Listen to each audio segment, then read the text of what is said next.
Yeah, JJ, you had mentioned before the game looking for the balance in the lineups with a little more defense with Cam and a little more offensive pop with Debo. How did you feel like that played out tonight? I thought both those guys starred in the roles that they had tonight. Cam took one shot in 27 minutes, but had a huge impact on the game defensively. Paul George never got going at any point in the game. I think in the first half, I know we had 3 smash screen assists coming out of set plays. I think Cam had 2 of them. Like, that's sacrifice. It's really just unselfishness. And then for D'Lo, I thought he started in that role as well. Big time pop for us off the bench. A really efficient night for him. And he just played really good basketball.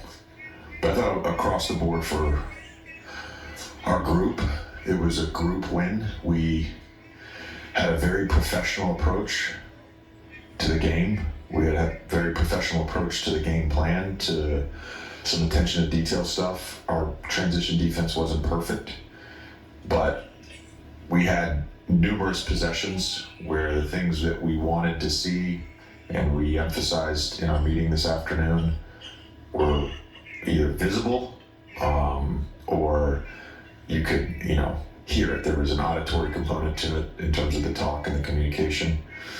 And obviously, LeBron, AD, and AR were phenomenal, but in terms of the challenge and of playing hard and the effort and execution, it was the entire group. Jackson Hayes had a great game.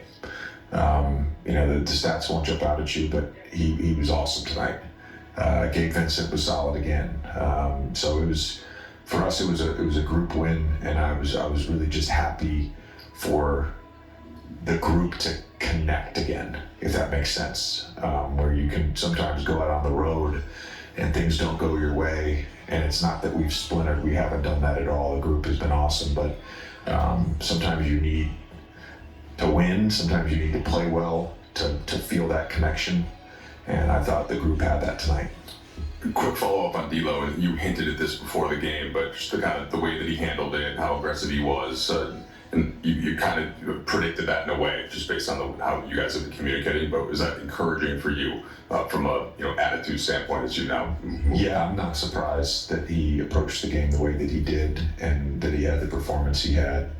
Again, we've asked him to do things. He's been accepting of the role. He has talked with me all the time. He has a really strong desire to win, and he has a really strong desire to be coached.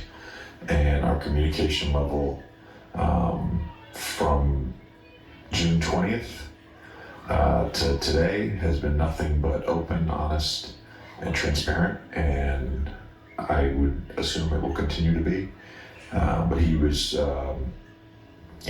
even just coming to our meeting today, just a professional, great attitude, all of the things that you want. And you see it all the time in the league where guys can take that the wrong way, like it's some sort of punishment, like play the victim, and D'Lo didn't do any of that. And that's part of the reason that he had the game that he had.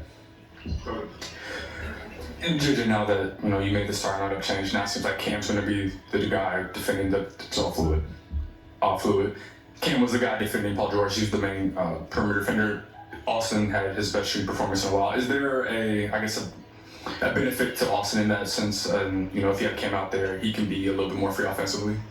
You can only hypothesize about correlation when it comes to someone having to take a very tough defensive matchup and then also having to have a significant offensive burden in terms of shot creation, and the effect and correlation between those two things, whether or not off shooting nights are part of having to also then chase around tier one offensive players, because he's also had some really good nights where he's had to do both. But I think for balance, again, that was the word I used with you and before the game. I think for the balance of the group and for the balance of roles, this felt like the right thing to do right now. But I just want to be clear that this is all very fluid. Lakers host the Raptors on Sunday. All action can be seen right here on Spectrum.